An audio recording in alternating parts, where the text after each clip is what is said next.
샬롬 샬롬 샬롬 샬롬.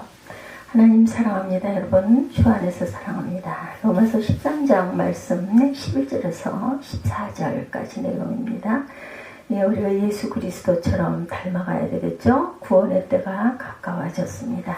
11절에서 14절 읽어보죠. 또한 너희가 이 시기를 알거니와 자네가 깰 때가 벌써 되었으니 이는 이제 우리의 구원이 처음 믿을 때보다 가까웠습니다. 밤이 깊고 낮이 가까웠으니 그러므로 우리가 어둠의 일을 벗고 빛의 갑옷을 입자. 낮에와 같이 단정히 행하고 방탕하거나 술 취하지 말며 음란하거나 호색하지 말며 다투거나 시기하지 말고 오직 주 예수 그리스도로 옷 입고 정욕을 위하여 육신의 일을 도모하지 말라. 이렇게 말씀하고 있죠. 북아프리카의 타카스테에서 로마 제국의 한 관리의 아들로 출생한 어거스틴, 로마 제국의 한 관리의 아들로 출생했네요. 어거스틴 354년에서 430년까지 살았습니다. 그러면은 76세까지 살았군요. 어려서부터 방탕한 생활을 했다고 그러죠. 어머니가 그렇게 기도를 하시는데도 그는 무질서하고 방종한 생활을 했고 심지어 부모의 허락도 없이 천한 생활을 하는 여자와 동거해서 아들을 낳기까지 했다고 그래요. 그는 20살쯤 되어 학문의 눈을 떠서 만위교회에 입문하게 됩니다. 어느 날 그는 술에 취해 정원을 거닐다가 이웃집 소녀의 노래 집에 집어들고 읽어라. 소녀의 노래 집어들고 읽어라는 말에 주변에는 성경을 펴서 읽었다고 그러죠. 그가 펴서 읽은 말씀은 오늘 본문이에요. 그렇죠? 여러분들 아시죠? 로마서 13장 11절에서 14절. 그는 그때 심정을 이렇게 수레합니다. 나는 더 이상 읽지 않았다. 또 그럴 필요가 없었다. 내가 13, 4절을 읽는 순간 밝은 빛이 내 마음속에 물밀듯이 밀려 들어왔고 모든 의심의 그림자는 사라져버렸다. 실로 이 말씀이 죄악에 지친 내 영혼을 빛과 생명이 힘껏 넘치는 새 삶으로 인도했다. 이렇게 고백했다고 합니다. 13, 4절 다시 한번 보죠. 낮에와 같이 단정히 행하고 방탕하거나 술 취하지 말고 음란하거나 호색하지 말며 다투거나 시기하지 말고 오직 주 예수 그리스도로 옷 입고 정욕을 위하여 육신의 일을 도모하지 말라. 이렇게 말씀하고 있습니다. 어거스틴은 어거스틴에게 했던 본문 말씀을 통해서 오늘 예배에 참석한 저와 여러분 모두가 하나님의 은혜로 변화받는 시간이 되시기를 주님의 이름으로 축복합니다. 어거스틴을 변화시킨 예수는 우리를 구원하시기 위해서 하늘의 권세를 포기하시고 이 땅에 오셔서 우리를 위해 십자가에 못 박혀 죽으셨죠. 이 세상에서 우리를 위해 대신 죽을 사람이 어디 있겠습니까? 우리 부부끼리도 상대방을 위해 죽는다는 거 쉽지 않습니다. 부모도 자식도 마찬가지죠. 효심이 깊은 자식일지라도 자신의 부모를 위해 죽는다는 것 쉽지 않습니다. 하나님의 아들이 우리를 위해 십자가에 죽으셨으니 그분의 사랑은 얼마나 한이 없으신 사랑인가요? 이 사랑으로만 사람이 그리고 세상이 변화될 수 있다라는 것. 이 사랑을 받은 우리가 또한 어떻게 살아야 할 것인가? 복음을 증거하며 살아야 되겠죠? 요한일서 5장 11절입니다.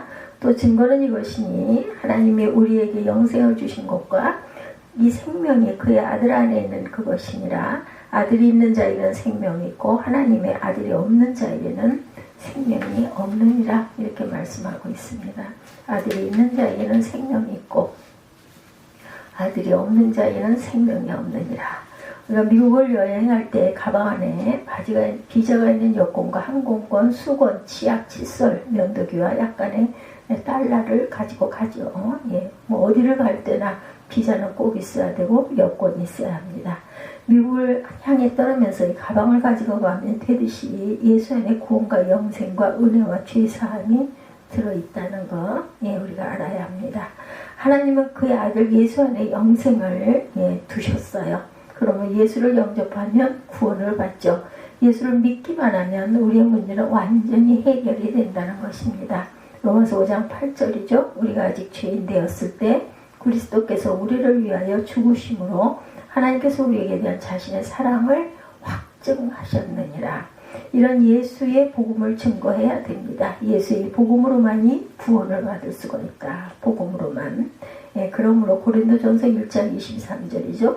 바울은 말하기를 유대인은 표적을 구하고 헬라인은 지혜를 찾나 우리는 십자가에 못 박히신 그리스도를 전하니 이렇게 증거하고 있어요. 예수의 십자가 사건은 하나님의 능력과 지혜입니다. 그러므로 우리는 예수의 십자가의 복음을 전하는 데 인생의 목표를 두어야 되겠다. 이것만 이 세상을 구할 수 있기 때문입니다. 일본 군인들의 일본 천황을 위한 헌신도는 아주 유명하죠. 만주사변 당시 이순왕을 포위하기 위해서 철조망을 자르지 않으면 진군할 수가 없었다고 그래요. 중대장이 자기 중대원을 모아놓고 말합니다. 임무를 완성하려면 너희들 가운데 10명이 죽을 수밖에 없을 것 같다. 너희 중 한 사람이 저기 철조망으로 가서 자르고 저기 총에 맞아 죽고 또 둘째, 셋째, 넷째, 10째까지 철조망으로 자르고 죽을 용기가 있는 중대원은 나오라. 그때 중대원 30명 전부가 자원하여 나섰다고 합니다. 그러자 중대장이 앞에서부터 10명이 올라가 철조망을 자르도록 했다는 유명한 일화가 있습니다. 만약 우리들이 주님의 복음을 위해서 죽을 각오를 한다면 우리 민족 복음화는 그렇게 어려운 일이 아닐 것 같습니다. 그리스도의 복음으로만이 이 나라와 민족과 이웃이 살 수 있다는 것, 이 복음을 위해서 나서지 않으시겠습니까? 용기 있는 나서는 성령으로 우리가 변화된 저와 여러분들이 되시기를 주님의 이름으로 축복합니다. 두 번째, 우리는 이웃을 사랑해야 되겠다. 우리에게 대한 그 모든 사랑은 하나님께서 주신 사랑이죠. 그래서 항상 우리는 이웃을 사랑해야 된다. 복음을 증거해야 되고, 또한 둘째는 이웃을 사랑해야 된다입니다. 또한 너희가 그 시기를 알거니와 자다가 깰 때가 벌써 되었으니 이는 이제 우리의 구원이 처음 믿을 때보다 가까웠습니다. 오늘 본문 11절 말씀이죠. 처음 믿을 때보다 가까웠다. 시기를 알고 자다가 깰 때가 되었다라고 말하죠. 여기서 이 시기에 대해서 바울은 종말론적으로 말합니다.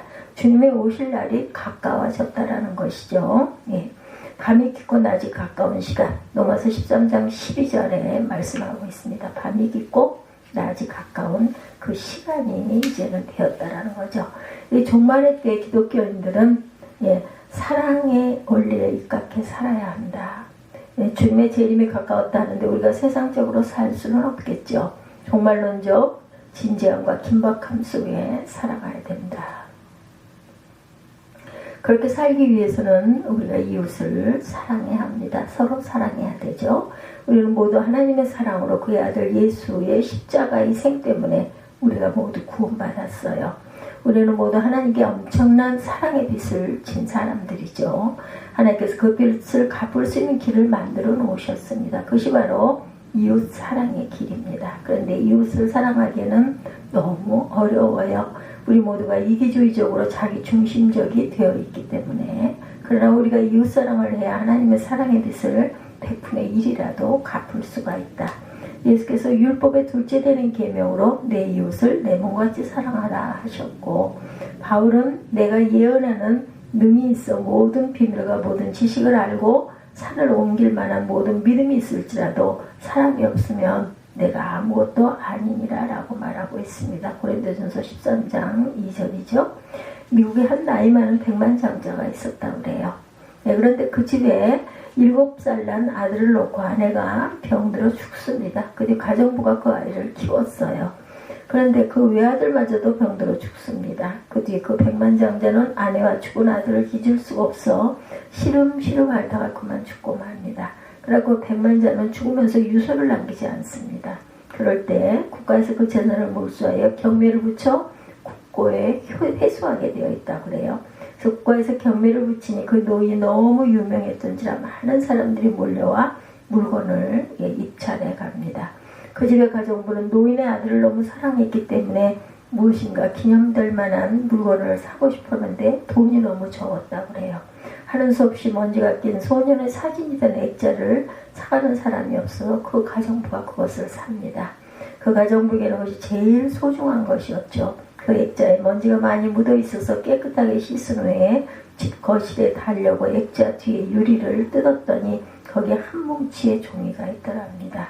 거기에 그 백만장자의 글이 있었어요. 이 사진을 소중하게 생각하여 자기 벽에 걸어놓는 사람에게 전 재산을 주겠노라. 그것이 바로 그 백만장자의 유서였다고 합니다.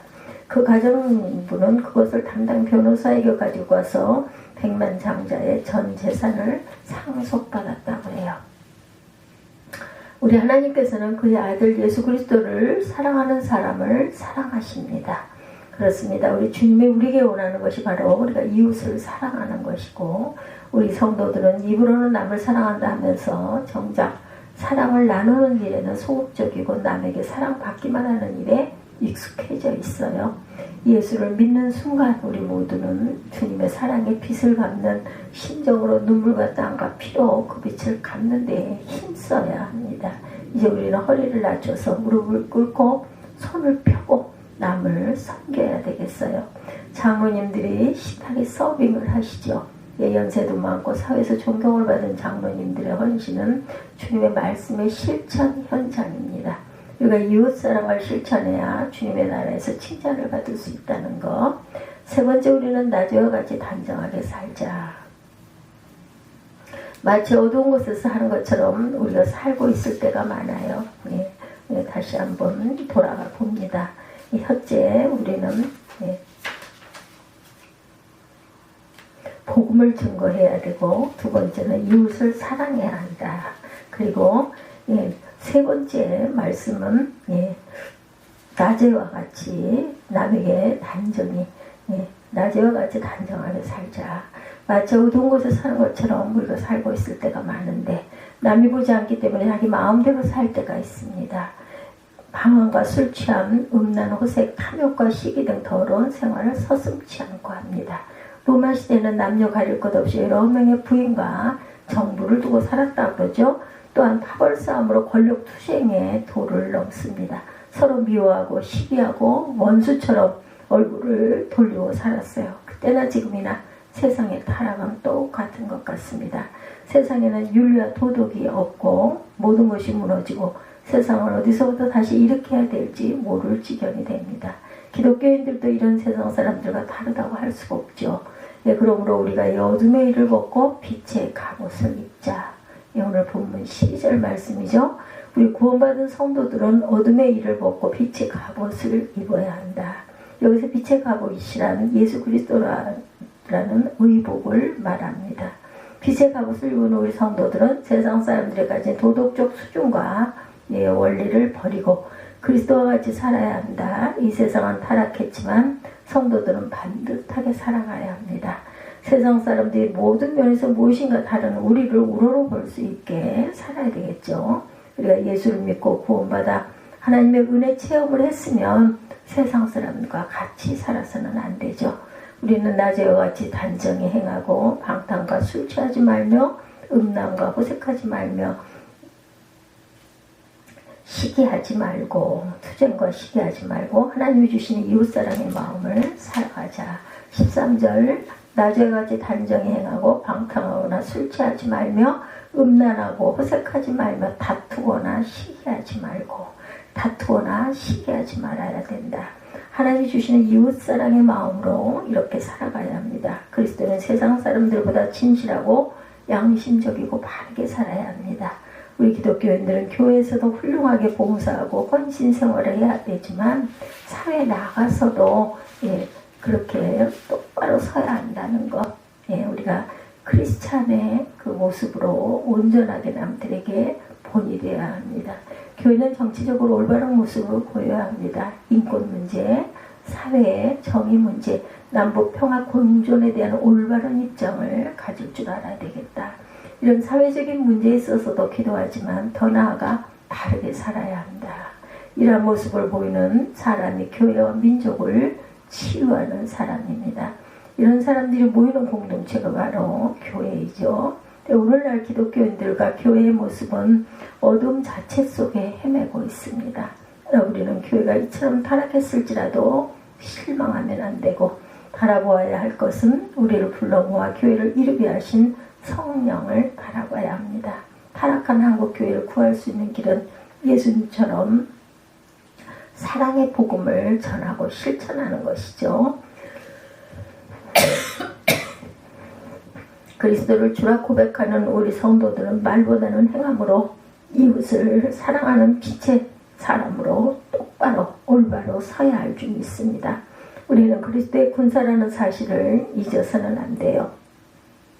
우리는 그리스도의 정예 부대라는 사실을 잊지 마십시다. 빛의 갑옷을 입은 그리스도의 정예 부대로 우리는 모든 일에 빛과 소금의 역할을 감당하는 그리스도의 사랑을 세상에 알리는 저와 여러분들이 되시기를 주님의 이름으로 축복합니다. 바울은 오직 주 예수 그리스도로 옷 입고 정욕을 위하여 육신의 일을 도모하지 말라고 우리에게 당부하고 있어요. 오늘 10분 14절이죠. 그리스도의 십자가의 피로 말미암아 죄사함 받은 우리가 마땅히 관심에 둘 일은 육신의 일이 아니라 사람을 사랑으로 살리는 영적인 일이죠. 영적인 일이 우리가 최우선할 때 하나님께서 우리를 하늘의 신령한 복으로 축복하신다는 것을 잊지 않는 저와 여러분들, 오늘 본문 로마서 13장 11절에서 14절 그리스도처럼 빛의 갑옷을 입고 살아가시는 저와 여러분들이 되시기를 주님의 이름으로 축복합니다.